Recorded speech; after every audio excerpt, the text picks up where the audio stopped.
Hey, thanks for joining me today as we talk about steps to having a better Sunday school. And as we're talking about our steps, the first topic I want us to talk about is how do we engage people? How do we engage people whenever they come into our Sunday school classes? So, a couple of things I just want us to kind of go over. First off, we need to develop a pattern of connecting with people so that we have the opportunities to meet their spiritual, physical, and emotional needs in Christ. If we're not engaging them when they come in, if we don't have the pattern set up in our class of, hey, when someone comes through that door, somebody's greeting them. It's not necessarily you as a teacher, but I would say for sure, at least once, twice a month, the teacher should be getting in contact with people in their class, right? Those that are there and those that aren't there.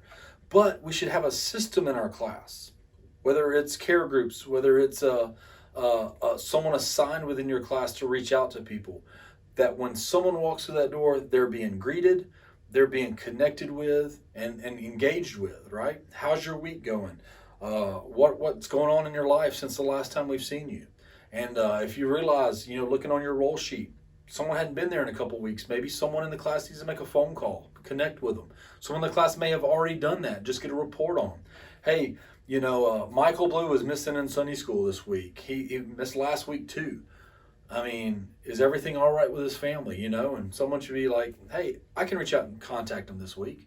And so we need to have the patterns of engaging people when they come in. By doing that, especially when new people come in, by engaging them and welcoming them and getting to know a little bit about them, by doing that, it gives us the opportunity to meet their spiritual needs. It gives us the opportunity to meet their physical and emotional needs. Because on day one, when someone comes into Sunday school and they're a visitor, they're not going to throw out their emotional needs. They're not going to throw out their spiritual needs or even their physical needs.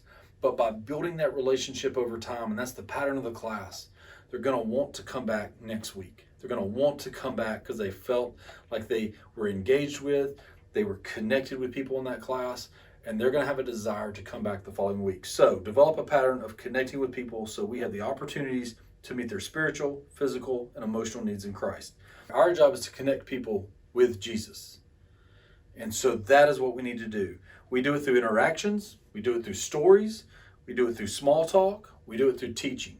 But we need to connect people with Jesus. And all of these things revolve around caring for everyone who comes to the church and to your class. So we need to be caring for everyone in the church, specifically for those within your class. And that hour that you have, and even some time outside of the classroom setting, are you caring for the people within your class? This section here, let's talk about how do we handle engaged people within our class. As a leader, you should lead by example to make sure that everyone has been welcomed and greeted upon arrival. Okay? Has everyone been greeted? When you walk in, if there's people already there, make sure you greet them.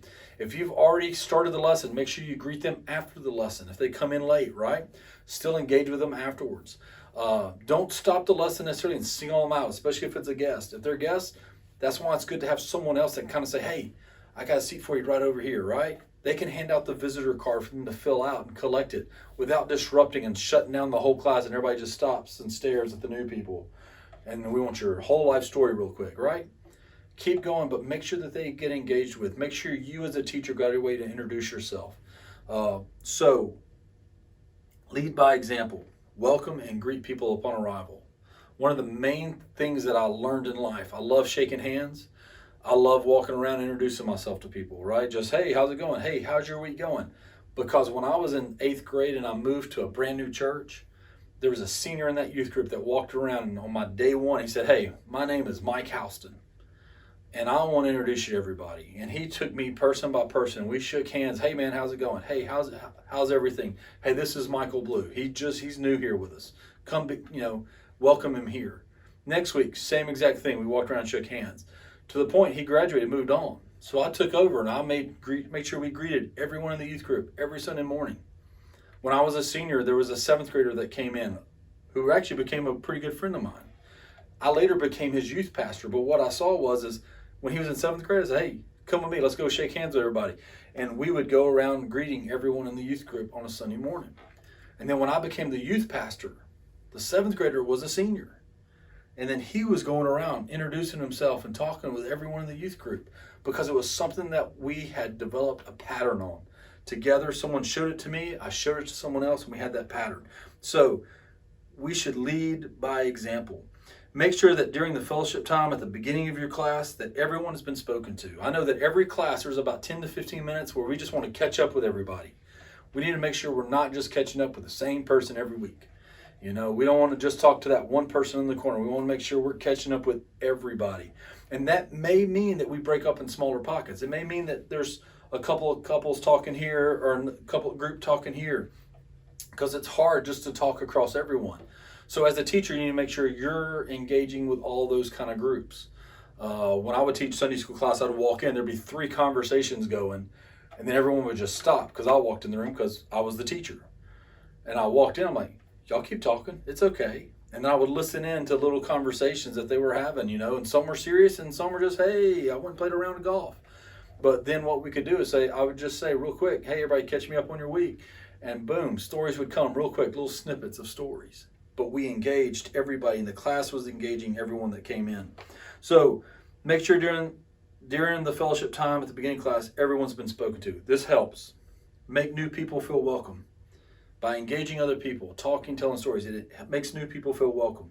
It makes fringe people get connected one step further. That person that's been coming 1 out of every 4 weeks, it helps them get re-engaged with the group. It lets them know that they were missed and that they are desired to be in this class. So the fringe people get one step closer to being more of a regular attender in there. Third, it sets the tone and example for the rest of your class to engage with others as well. All right? So we need to be an engaging Sunday school class. If guests come in and get ignored in our Sunday school class, we've missed a chance. We've missed an opportunity.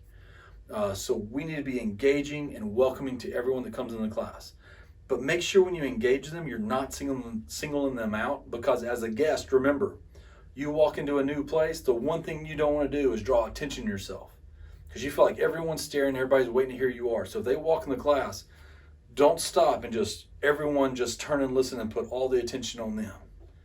Keep the conversations going, especially during that welcome time, all right? Don't stop the lesson. Afterwards, go over and engage with them personally. Introduce yourself to them, okay? Now, if it's at the beginning of the class and everyone's there, don't get them to tell them your name. Don't look and say, hey, what's your name, all right? Go around the room and introduce everybody to everybody. Hey, we're going to just stop and make sure everybody knows everyone's first name, okay? And I'm going to start, my name is Michael Blue, and we're going to start over here and work our way around, and everyone gets introduced, okay? Engage people, make them feel welcome, make them feel less awkward when they come in. All right, that's the first part of our training. We're going to come back and do part 2 of engaging people.